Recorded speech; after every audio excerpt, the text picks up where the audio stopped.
how quick can you give me that? Could you give it to me like I got a guy filling out a form, he's put in his email address, and while he's doing the other stuff, it can go to you and come back, and I'll know what ad to serve you up to? We do 50 millisecond response.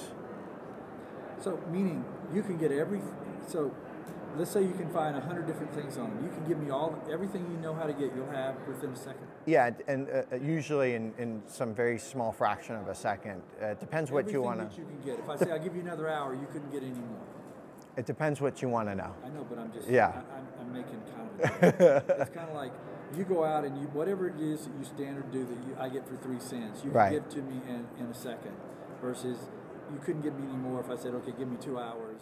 Sometimes you can, yeah. So sometimes you can learn more about somebody in a greater amount of time, absolutely. But it's all automated, right? Correct. So maybe it hits a database and it's hung up and it doesn't come back right away. You can learn. Sometimes you can learn more about them with your inputs. You can learn more about a particular person. Like, for example, all I got is a first name and email address. You can give me a certain amount. If I also have a home address, and exactly. How then much more does that add? Sometimes it could add a lot more because it may or may not be able to unlock certain pieces of it. So the more data you can do as an input. Social, absolutely not. No, we don't have any of those, and we don't have any of that data. Phone number? It could be potentially helpful. But not necessarily. Not necessarily. They're hard to get. Yeah, they absolutely. really slow down your process if you do that. So we've got several clients that we're working with where they're coming in and they're signing up for something, and you're trying to figure out an offer to give them that they would really be interested in. Is that's your sweet spot of who you sell to? Yeah, yeah. So anyone that wants to learn more about their customer, learn more about a potential customer. It could be an airline, a hotel, it could be a large consumer packaged good company, it could be a car company, it could be a big retailer, or it could be a lead gen company, it could be a political campaign, a nonprofit. Anyone who wants to learn more about their customer. So the space that we're in would be we're getting ready, they're registering, and then we're getting ready to show them some opt-in offers, and we want to make sure we show them the right offers. This would be really perfect. Yeah, if you want to, anything you want to do to make the customer experience better, learning a little bit more about the customer can allow you to personalize that experience to make their life better.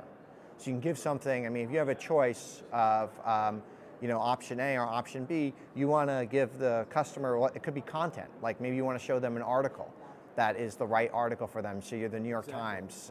It could be an advertisement.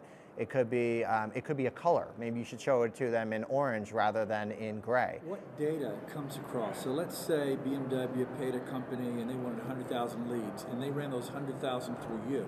Would they get a printout page on each one of these guys? How do they physically get the data? Now, it's no longer just just an XML feed. So they ping us. 42 fields. Depending on what they want to do, correct. It could be 2 fields, it could be 42 fields. It really depends. No, the price will change. Okay, if it's 3 cents.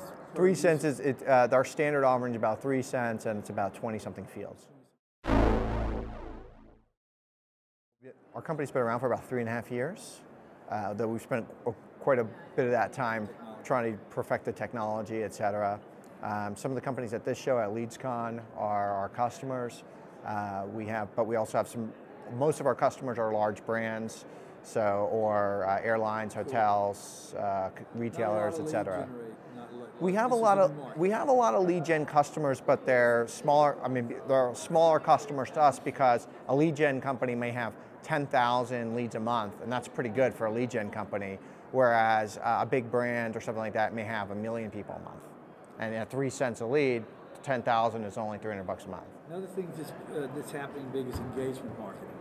So now a brand wants to involve them, give them an email drip campaign, and not just say buy, but give them content that's absolutely relevant. Wouldn't this be perfect? This is, and we do that a lot with engagement. So we work with ESPs. Who do you work with for that? We work with a lot of large retailers. We work with some airlines, hotels.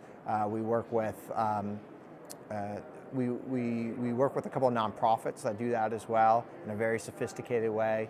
So a lot of people have done, and I think that's the best way to do it, is not try to sell your customer, but try to give value to your customer, keep them engaged. I'm here if you ever need anything yeah, in the space. Absolutely, but give them value.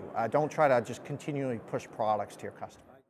an API, we want to send a newsletter based on the stuff you're really interested in. Yeah. How do I get that, pull that data in? Super simple. You can ping our API, and we ping you back with data, 50 milliseconds. Or if you want to just do it in batch, you can send us over a list of people in batch and say you have 500,000 people, and we'll send you back the data on those people. Perfect. Brilliant idea. Great. Thank you so much. man. Really appreciate it. Sure. Yeah.